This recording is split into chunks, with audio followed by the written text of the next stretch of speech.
My name is Claudia, and I can still see the sneering satisfaction on Marcus's face as he shoved that damning printout at me, right in the middle of our bustling open-plan office. "We all signed this petition to have you removed," he announced, his voice dripping with triumphant disdain, echoing across the hushed workspace. "Your radical ideas are bleeding us dry." 26 signatures emblazoned that single page. Every software engineer, product manager, and department head in our division except me.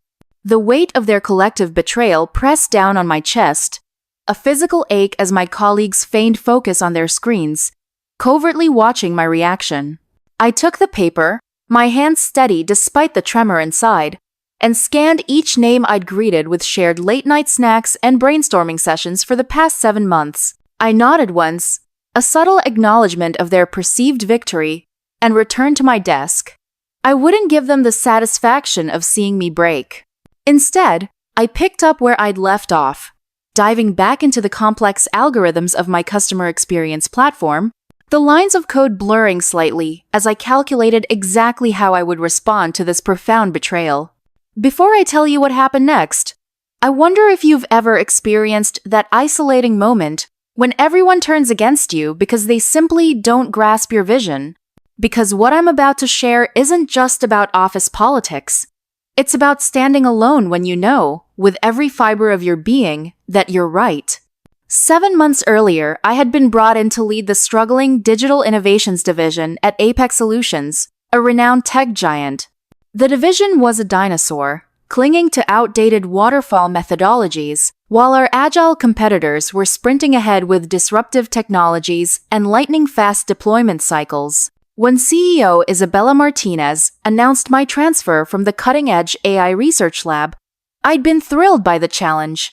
"We need a fresh perspective, Claudia," Isabella had told me during a private meeting, her sharp eyes reflecting a blend of hope and exhaustion.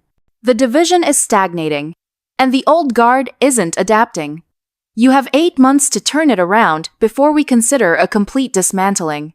That first morning, I arrived early, arranged gourmet coffee and artisanal pastries in the break room, and prepared an interactive presentation outlining my background and initial observations on the division's shortcomings. By 9:15 a.m., a sinking feeling began to set in. The spacious conference room remained half empty. Marcus, the senior architect who'd openly coveted the leadership position, sauntered in 25 minutes late with 5 other key team members, a smug smirk plastered across his face. "Apologies," he drawled, without making eye contact. "We had an impromptu strategy meeting about the Project Chimera rollout. Top priority, you understand." A meeting, I noted silently, to which I, the new division head, had not been invited, concerning our most critical client initiative. I smiled anyway, a tight, professional curve of my lips. Perfect timing. I was just about to discuss my preliminary review of our current development methodologies.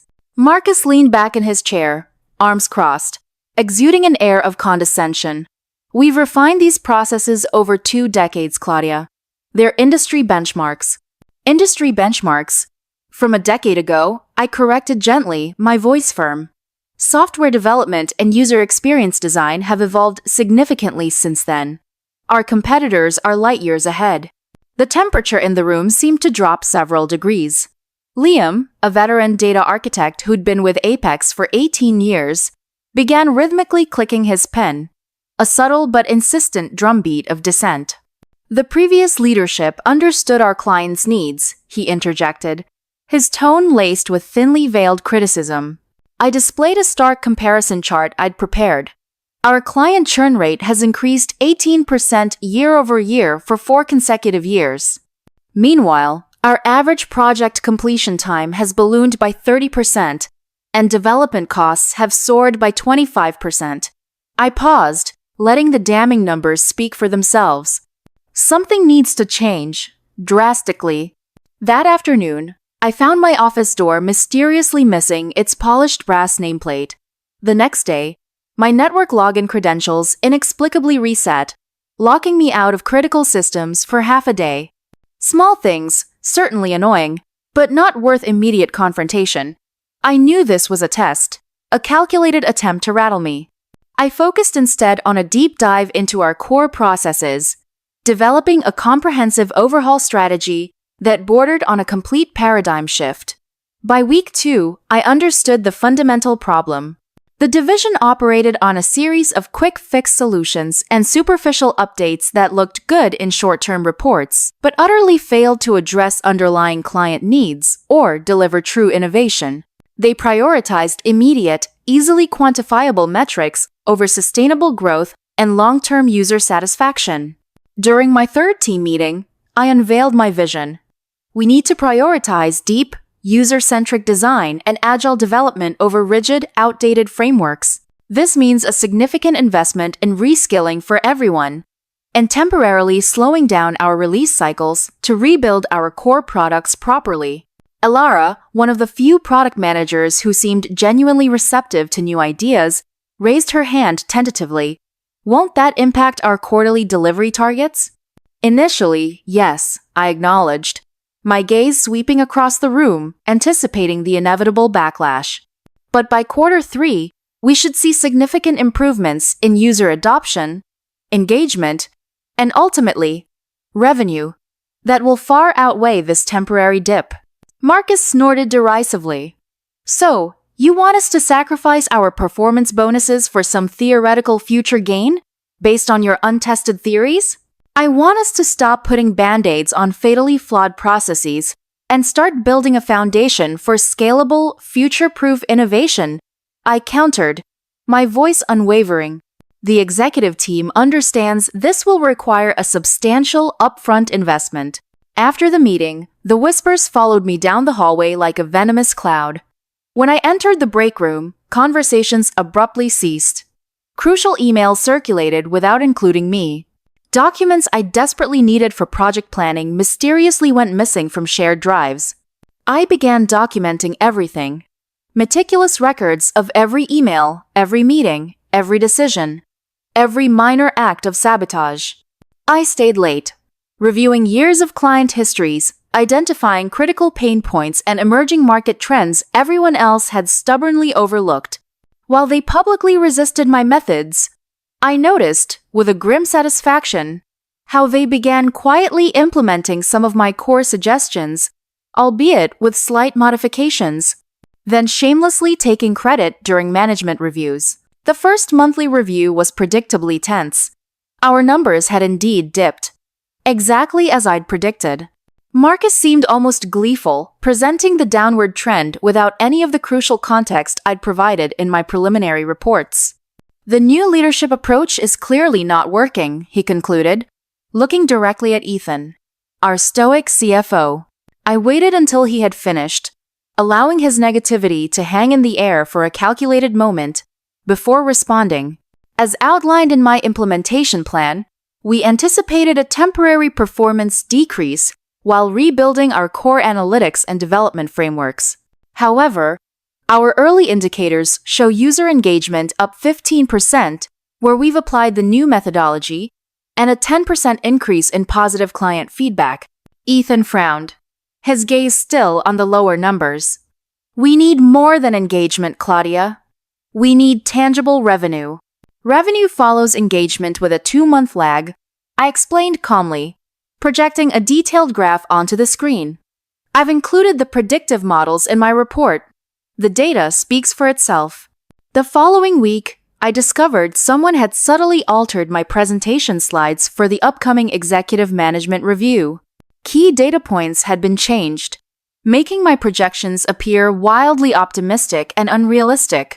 When I mentioned this to Isabella, she seemed concerned but distracted. Politics, Claudia, she sighed, a weary note in her voice. Navigate it carefully. You were brought in because you see things differently, but change is always met with fierce resistance. 3 months in, I introduced my most ambitious proposal yet. A radical new predictive customer lifetime value strategy that required significant upfront investment in AI-driven personalization engines and a complete overhaul of our client interaction framework. It promised to dramatically improve our client relationships and long-term profitability, shifting us from a reactive to a proactive model. This is financial suicide, Marcus declared, his face reddening during the division meeting. We can't afford to rebuild our entire client interaction framework mid-year. It's too disruptive. We can't afford not to, I countered, my voice gaining strength. Our competitors are already implementing similar approaches. If we don't adapt now, we'll be left in the dust. The opposition intensified after that meeting. Crucial emails went unanswered for days. I was accidentally excluded from high-level strategy sessions. Someone even replaced the legitimate data in my demonstration model with corrupted information the night before my crucial presentation to potential multi-million-dollar clients, forcing me to rebuild everything from memory during a frantic hour before the meeting, while appearing completely composed. Despite the relentless obstacles, I began implementing pieces of my vision with a few team members who remained open-minded and genuinely curious about innovation. Ilara proved particularly valuable, often staying late to help analyze complex results and test new prototypes. "They're scared, Claudia," she told me one evening as we reviewed early client feedback data. "Your approach threatens everything they've built their reputations on, their comfortable status quo." "I'm not trying to discredit anyone," I said, genuinely. "I just want us to succeed, to push the boundaries of what's possible." "Success looks different to different people," she replied sagely. "For them, it's maintaining the status quo where they're comfortable experts. Your success means admitting they've been doing it wrong for years." The whispers grew louder, bolder. Twice, I walked into the break room to find Marcus and Liam huddled with other team members, their hushed conversations abruptly shifting to innocuous topics when I appeared. Performance reviews became increasingly critical, meticulously focusing on the temporary metrics decline, while deliberately ignoring positive trend indicators like increased user engagement and successful pilot programs. 4 months in, I received an unsolicited email from a major client, raving about a refreshing and incredibly effective new approach to their data challenges. I immediately forwarded it to the entire team, hoping to subtly demonstrate the tangible value of our changes. The very next day, Liam presented a slightly modified version of my predictive retention strategy during the team meeting, conveniently omitting any mention that the core concepts had originated from my original proposal. "This hybrid approach maintains our proven methodologies while incorporating select new elements," he explained, carefully avoiding my gaze. I said nothing, instead documenting how they'd essentially repackaged my ideas with superficial changes, a cynical attempt to claim ownership. The pattern continued: public criticism of my leadership, followed by private adoption of my strategies, carefully disguised as team innovations. 5 months into my tenure, the halfway point before Isabella's deadline, our numbers began to show subtle but undeniable improvements. Client feedback scores soared, and early retention metrics displayed incredibly promising trends. Rather than acknowledging these positive indicators, Marcus continued to focus on how we still lagged behind other divisions in raw quarterly projections. Clinging to outdated benchmarks, I continued my work methodically, meticulously tracking every metric, every outcome. Late nights, weekends, I even worked through the spring holiday while others took time off, slowly, patiently implementing my vision piece by piece. Like a master chess player executing a complex, long-term strategy, I built a comprehensive case study demonstrating the undeniable effectiveness of our new approach with our 7 largest clients, showcasing real-world success stories. Then came the morning of the petition. I'd arrived early, as usual, preparing for our weekly team meeting. Marcus walked in with Liam and 5 other senior members, approaching my desk with that dreaded paper in hand, a look of unbridled triumph in his eyes. "We all signed this petition to have you removed," he announced, his voice booming loud enough for everyone in the open office to hear. "Your methods are costing us money, Claudia." I scanned the document, recognizing all 26 signatures. Every single person in our department except me. Many wouldn't meet my eyes when I looked up. Others watched with barely concealed satisfaction, their faces betraying their schadenfreude. "Thank you for sharing your concerns," I said calmly, handing the petition back to Marcus, my voice betraying no emotion. I'll be sure to address this with leadership. For the next 3 weeks, I endured the agonizing knowledge that everyone around me had formally requested my removal. Yet I continued building my case, finalizing my comprehensive report for the upcoming quarterly meeting, where all division heads would present their results directly to the executive team and the board. The night before the meeting, I stayed until past midnight, quadruple checking every figure, every projection. The data told a story even I found surprising. Our early indicators had significantly underestimated the true positive impact of our changes. The new methodology, once it reached critical implementation thresholds, had created exponential, rather than merely linear, improvements. The morning of the quarterly meeting arrived with a strange, almost ethereal calm. I wore a deep emerald green power suit I'd purchased specifically for this moment, professional, yet distinctive, a subtle statement of confidence. The opulent boardroom filled with division heads and senior executives. Marcus and Liam attended as senior analysts, their faces grim, sitting as far from me as possible, a palpable aura of tension emanating from their direction. Ethan, our CFO, began the presentations. Division after division reported modest gains. 8% here, 12% there. Solid, predictable results. Throughout these presentations, I noticed Marcus watching me with barely concealed satisfaction, clearly anticipating my professional demise, perhaps even my public humiliation. Finally, Ethan reached our division. Digital Innovations has been implementing significant methodology changes this quarter, he began. His tone conspicuously neutral, almost hesitant. Let's see the results. He displayed our financial results on the massive projection screen. An audible gasp filled the boardroom. Our division had outperformed all others by an astonishing 380%. Customer retention had skyrocketed, while acquisition costs had plummeted. The revenue projection graph, a vibrant line soaring upwards, showed a sharp, unprecedented upward trajectory, unlike anything in the company's recent history. Ethan looked genuinely stunned, his usually impassive face a mask of disbelief. "These numbers are extraordinary," he exclaimed, recovering his composure. "Claudia, would you care to explain how your division achieved this?"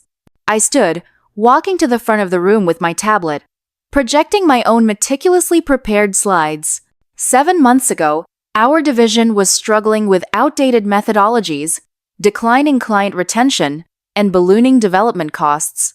We implemented a comprehensive overhaul focusing on deep user-centric design, AI-driven predictive modeling, and agile, client-centered analytics. The initial investment period, as anticipated, created temporary performance dips. But as you can clearly see, the long-term benefits have not only begun materializing but have done so far ahead of schedule, exceeding even our most optimistic projections. The room remained utterly silent as I meticulously detailed the specific changes, the innovative frameworks, and their profound, undeniable impact. Marcus's expression transformed from smugness to disbelief, then to something approaching raw panic. Liam studied his hands intensely, avoiding all eye contact. As I concluded, Isabella, our CEO, held up a familiar, dreaded piece of paper. The petition. Her voice was measured, but it carried an unmistakable undertone of disappointment, even controlled fury. Before we move on, I'd like to address something that was recently brought to my attention. Apparently, there was a petition circulated to remove Evelyn from her leadership position. Her gaze swept across the room, lingering on the ashen faces of my former opponents. Who authorized this petition? 26 faces turned absolutely ghastly. No one spoke. The silence was painful, suffocating. "I see," Isabella continued, after what felt like an eternity. "Claudia, my sincerest apologies. It seems some members of your team failed to appreciate your vision. The results, however, speak for themselves." Loudly. I nodded in acknowledgement, maintaining my professional composure. Though I could feel the surge of vindication, Marcus stared fixedly at the polished mahogany table, as if willing it to swallow him whole. Ethan cleared his throat, his eyes gleaming with newfound respect. "Given these exceptional results," he announced, I propose an immediate and substantial budget increase for the Digital Innovations Division to further implement these groundbreaking innovations across the company. The meeting continued, but the dynamic had fundamentally shifted. I was no longer the outsider, the radical making unpopular changes. I was the visionary who had dramatically outperformed every single expectation. Afterward, Isabella asked me to stay behind. "Impressive work, Claudia," she said, a genuine smile gracing her lips. "Especially given the obvious resistance you faced. We have several options to discuss regarding your future here." 2 days later, the executive team presented me with my choice of promotion paths. I could take an executive vice president position, overseeing multiple divisions with a significant salary increase and substantial bonuses, the traditional climb to the top. I could remain leading digital innovations with expanded authority and virtually unlimited resources. Or, I could create and lead a brand new, cross-departmental innovation and transformation team with complete autonomy to select my own members, tasked with implementing my methodologies company-wide. Most expected me to choose the executive track, the opulent corner office, the prestige, the undeniable validation. Instead, I requested to create the innovation and transformation team. "Are you certain?" Ethan asked, clearly surprised.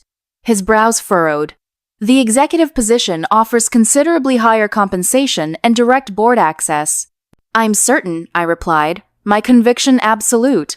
The innovation and transformation team will allow me to implement truly transformative approaches across the entire company, not just one segment. My interest lies in impact, not just titles." Isabella studied me thoughtfully, a flicker of admiration in her eyes. "And you want full authority to select your team members?" "Yes," I confirmed. "The right people, with the right mindset, will be absolutely essential to our success. This isn't just about technical skill, it's about adaptability, courage, and a willingness to challenge the status quo." My request was approved the following day. The email announcement went company-wide, detailing my new role and the formation of the highly anticipated innovation and transformation team. The message included one key sentence that sent ripples throughout the organization. Team members will be personally selected by Claudia Hayes based on demonstrated capabilities, potential, and a proven aptitude for disruptive thinking. That afternoon, a tentative knock on my new, expansive office door revealed Marcus, looking uncomfortable but determined. "Congratulations on your new position, Claudia," he said stiffly, avoiding my gaze. "Thank you," I replied, gesturing for him to sit in one of the sleek visitor chairs. "What can I do for you?"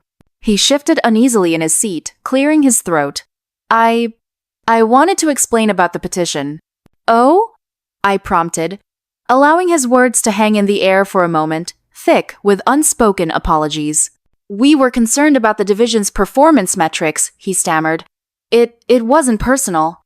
"It certainly felt personal," I countered, my voice calm but direct. "When my presentation slides were altered before the management review, when crucial emails went unanswered, when I was deliberately excluded from critical client meetings, when corrupted data was deliberately uploaded to sabotage my demo." His gaze dropped, fixed on his clasped hands. There was resistance to change. "Perhaps we acted impulsively." "Perhaps," I agreed, a faint, almost imperceptible smile playing on my lips. I studied him for a moment, allowing the silence to stretch. "The innovation and transformation team will be implementing methodologies similar to what I introduced in digital innovations. It will require extreme adaptability, open-mindedness, a willingness to unlearn old habits, and genuine collaboration." A flicker of hope, almost imperceptible, crossed his face. "I have 20 years of experience in this industry. I'm a senior architect. Experience is valuable when it's applied forward, not backward," I said, my tone firm but not unkind. "I'll be making my selections over the next 2 weeks. Thank you for stopping by, Marcus." As he left, the heavy door closing softly behind him, I returned to my meticulously compiled list of potential team members. I had approached this decision methodically, reviewing performance records, adaptability metrics, and collaboration patterns. Some names surprised even me. The next morning, I sent my first invitation email to Alara, who had consistently shown genuine openness to new ideas and a thirst for learning. Despite immense pressure from her peers, her acceptance came within minutes. A single enthusiastic emoji attached. Over the following days, I conducted individual, private meetings with every single person who had signed that petition. To each, I said essentially the same thing. I'm building something extraordinary. Something that will redefine our industry.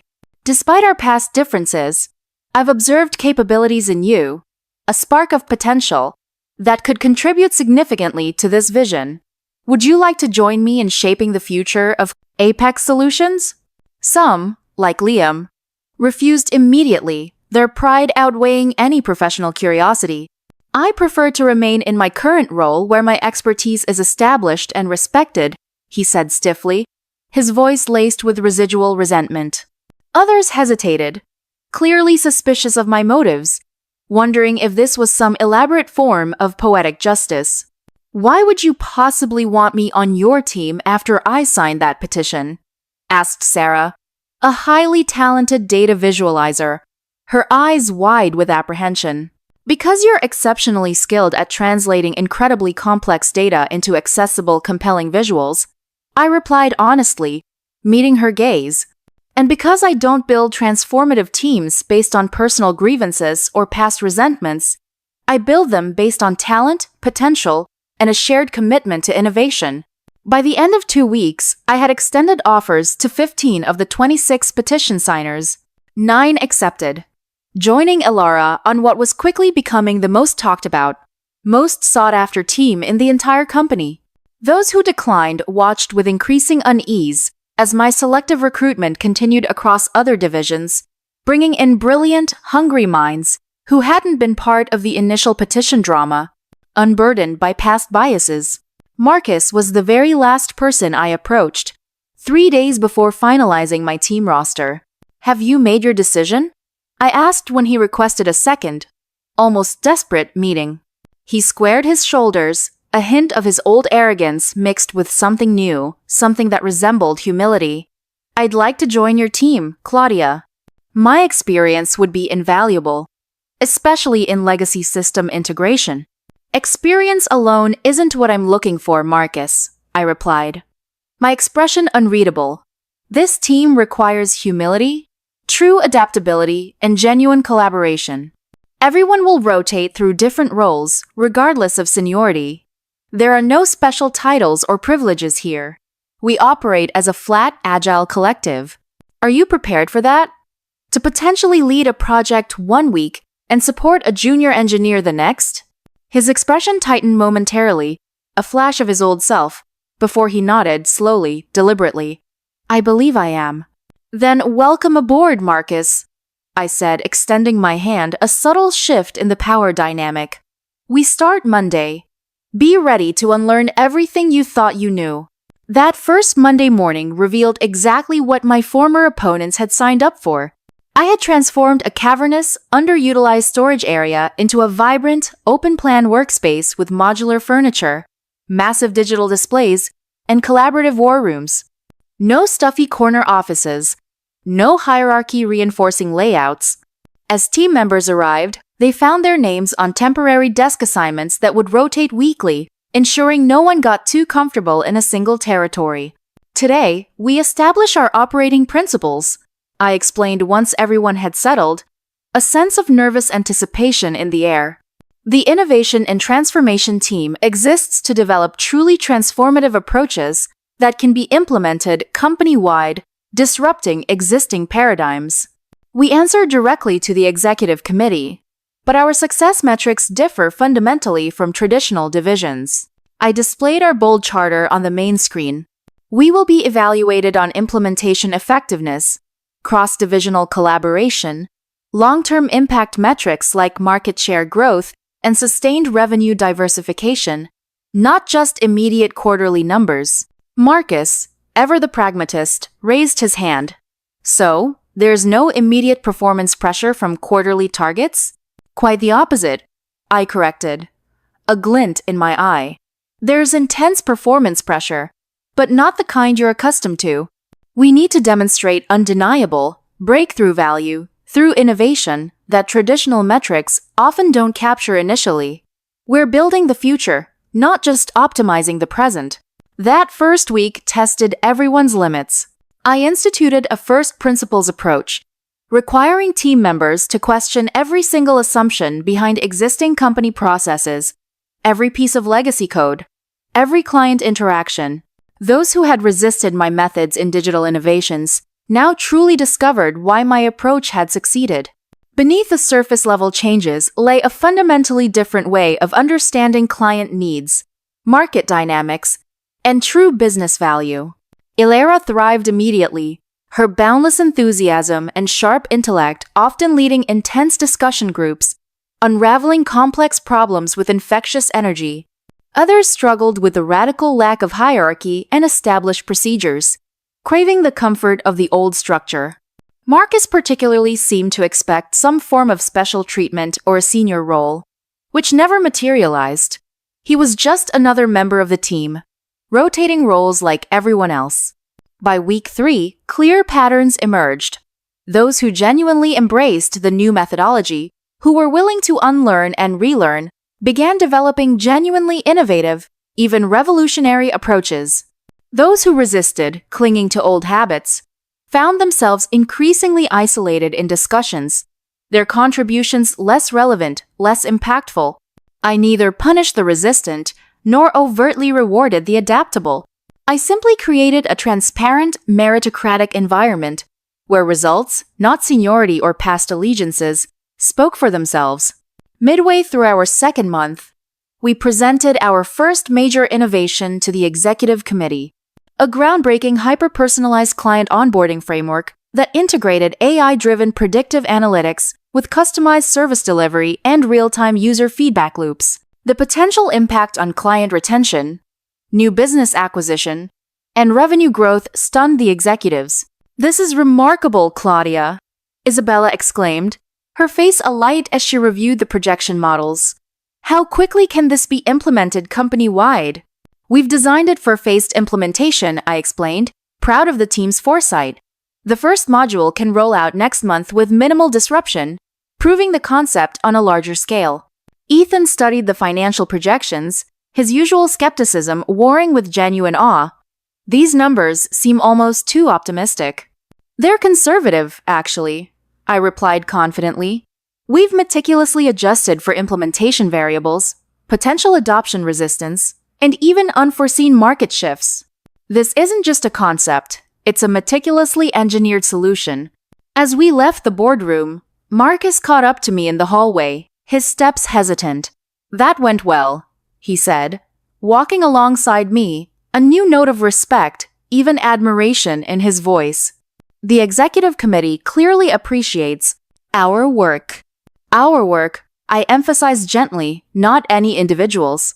The framework succeeded because it integrated multiple perspectives, diverse skill sets, and a willingness to truly collaborate. He hesitated before continuing, his gaze dropping momentarily. "I've been thinking a lot about the Digital Innovations Division. Our approach there, it was short-sighted. So incredibly short-sighted." I stopped walking, turning to face him directly. "Why do you think that happened, Marcus?" "We were comfortable," he admitted, his voice quiet, almost a whisper. "Change threatened our expertise, our perceived authority. It was easier to reject your ideas, to resist the new, than to adapt our own thinking." A deep sigh escaped him. "And now I understand what you were trying to accomplish. Your methods weren't just different, they were undeniably better. Revolutionary, even." I nodded acknowledgement but said nothing more. As we returned to our open workspace, his realization was meaningful, a significant shift. But I wasn't seeking apologies. I wanted transformed thinking, a fundamental rewiring of their professional DNA. Over the following months, our innovation and transformation team produced one breakthrough after another. Each success amplified our influence within the company. Traditional divisions, once resistant, began actively requesting our input on their strategic initiatives, eager to tap into our expertise. Our team members became sought-after internal consultants, their reputations growing exponentially. Those who had joined me from digital innovations flourished in ways they hadn't imagined possible. Ilara developed a groundbreaking client prediction model that became standard company practice, adopted across all business units. Sarah created intuitive visualization tools that completely transformed how we communicated complex data to non-technical stakeholders, bridging the gap between engineering and business. Even Marcus, despite his initial deep-seated resistance, eventually contributed valuable refinements to our implementation methodologies, demonstrating a genuine capacity for growth. Meanwhile, those who had declined my offer watched their careers stagnate, trapped in the past. The Digital Innovations Division continued implementing my original vision, now under new, more open-minded leadership. But those who had most vocally opposed me found themselves consistently passed over for advancement opportunities, their names conspicuously absent from key project teams, not through any direct action on my part, but simply because their unwavering resistance to innovation had irrevocably marked them as unwilling to adapt in a company now passionately embracing change.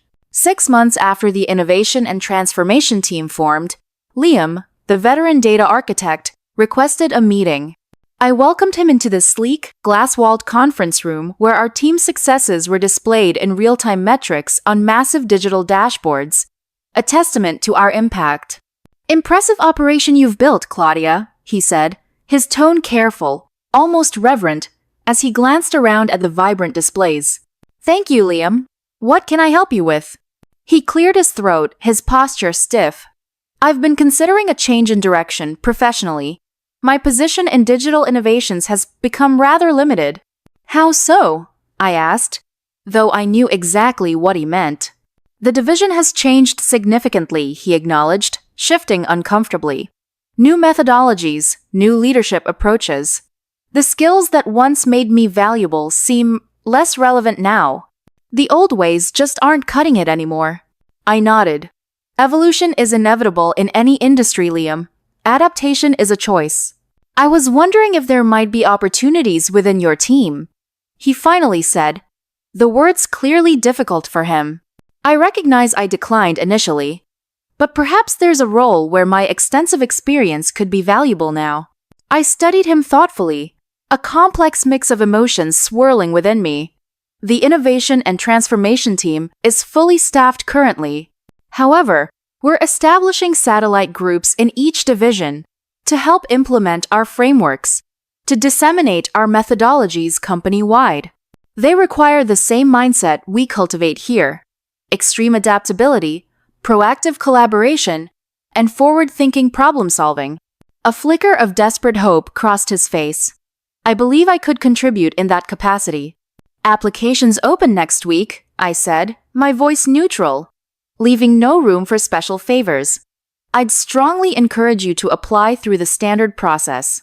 Each candidate is evaluated solely on demonstrated capabilities and potential, not past history or old alliances."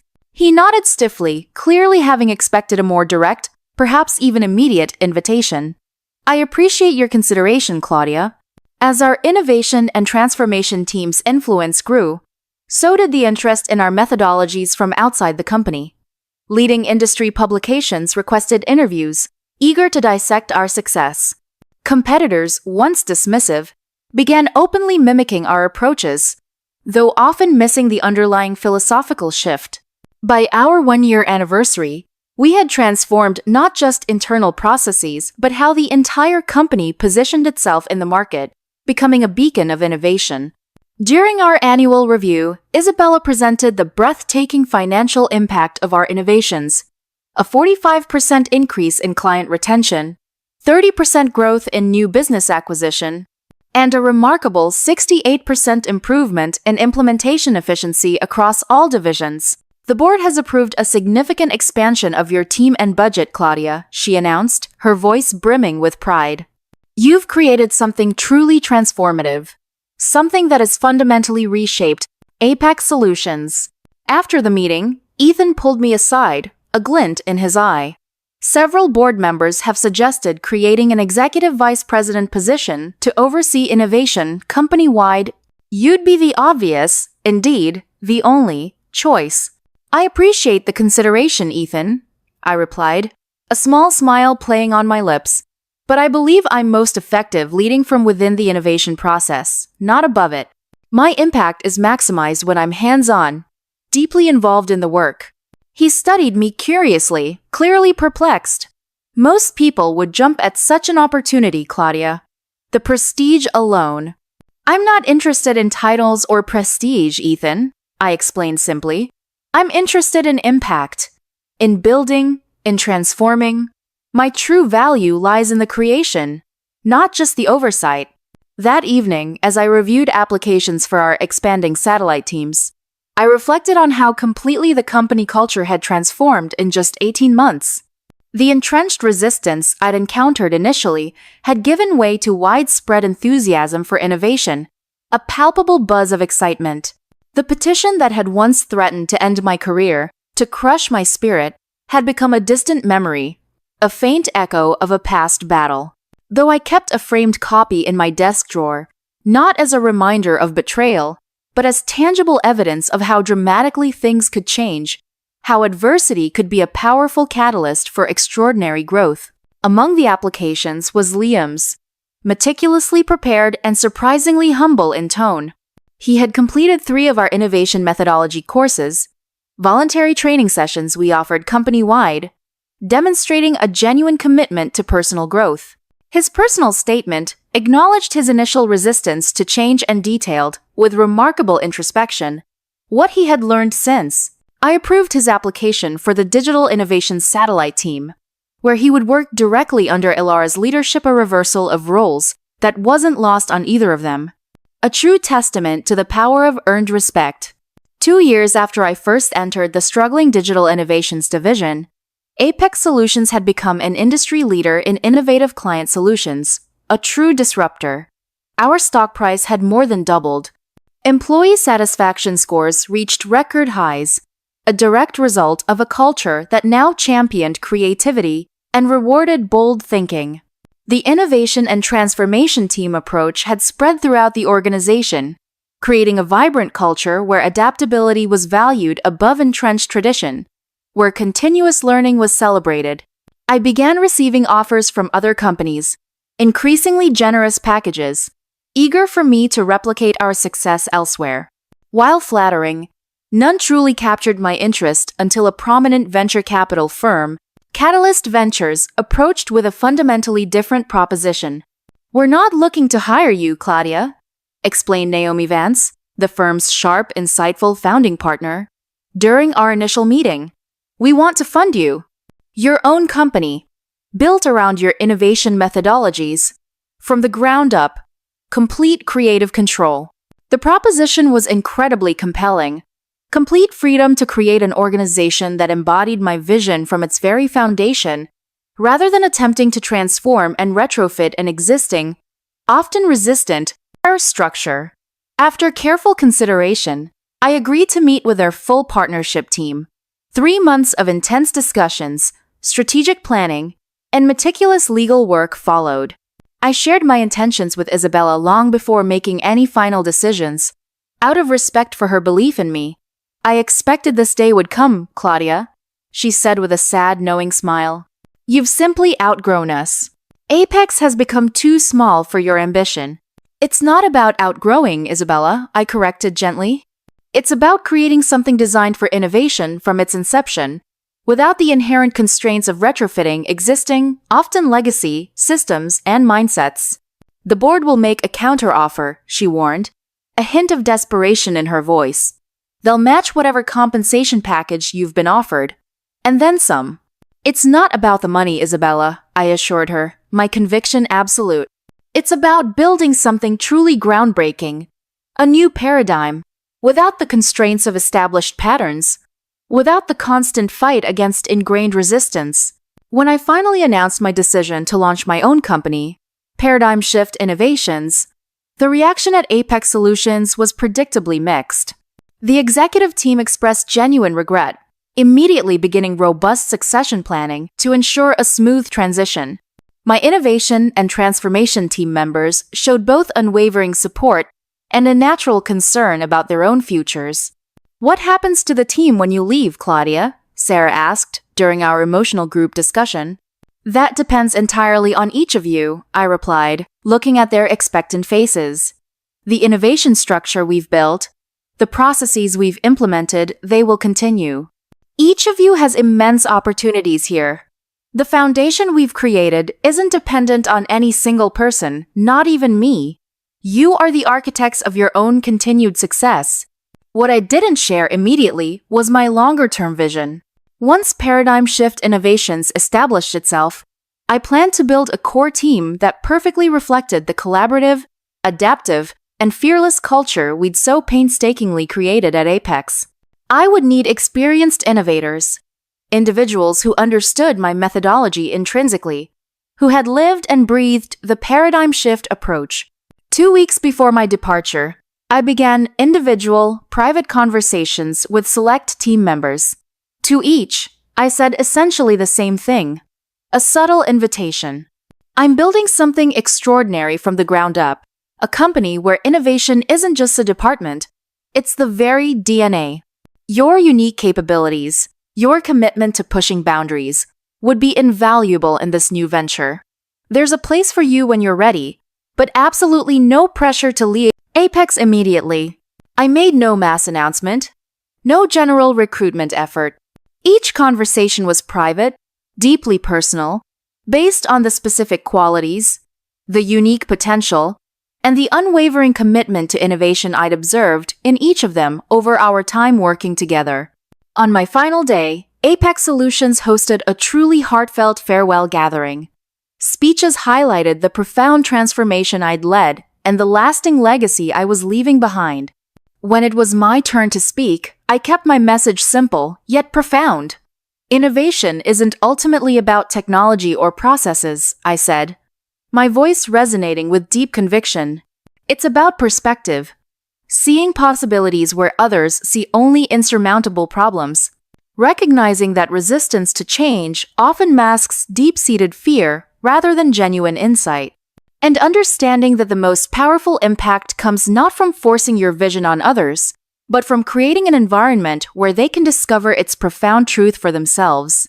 I looked around the room, meeting the eyes of those who had once signed that petition demanding my removal.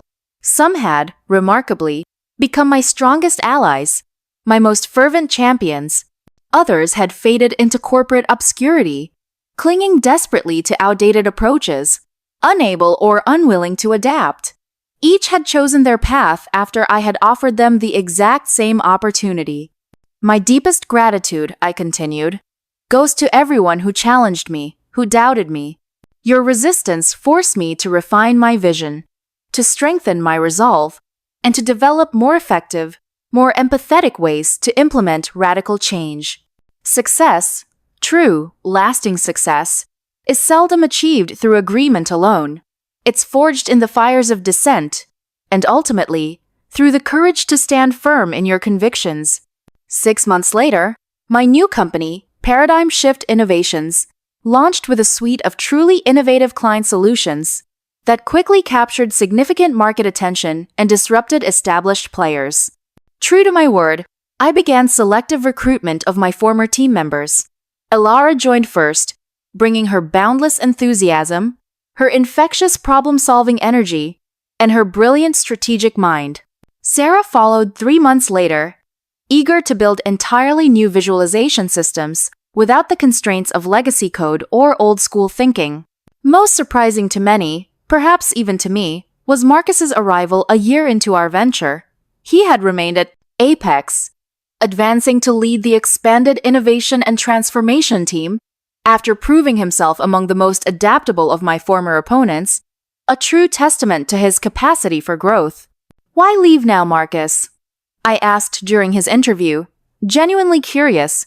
"You've achieved the position you originally wanted, the one you fought for so fiercely." "Because I've learned that the position, the title, matters far less than the vision," he replied, his gaze steady, a newfound maturity in his eyes. "What you're building here, Claudia, is the undeniable future. And I want to be an active, contributing part of that." 5 years after that humiliating day, when Marcus thrust the petition in my face, 13 former opponents, once my most vocal critics, had followed me to Paradigm Shift Innovations. Several had become department heads, leading their own dynamic teams. Others led specialized teams focused on their unique strengths, pushing the boundaries of what was thought possible. Each contributed immensely to our rapidly growing reputation as industry innovators, constantly setting new benchmarks. The ultimate irony? Apex Solutions, my original company, became our biggest client, contracting with us to continue refreshing their innovation practices, desperate to stay ahead in a rapidly evolving market that we were now defining. During quarterly review meetings, I occasionally found myself in the very same opulent boardroom at Apex, where I'd once passionately defended my unconventional methods against a hostile audience. Now, executives from multiple Fortune 500 companies gathered, eager to learn our groundbreaking approach, to dissect our paradigm shift methodologies. Sometimes, during these meetings, I would catch Marcus's eye across the table, both of us remembering, silently, profoundly, how differently things might have turned out had I responded to that petition with anger, with defensiveness, rather than with strategic patience and unwavering conviction. Had I focused on punishing those who opposed me rather than creating opportunities for everyone, even my adversaries, to discover a better path, to truly succeed. My most vindictive act wasn't firing those who undermined me, or publicly humiliating them when I was proven unequivocally right. It wasn't even building a competing company that completely overshadowed my former employer. My ultimate revenge was transformation, turning the very people who tried to destroy me into my most loyal advocates, my most dedicated collaborators, by showing them a far better version of themselves, a version capable of remarkable growth and innovation.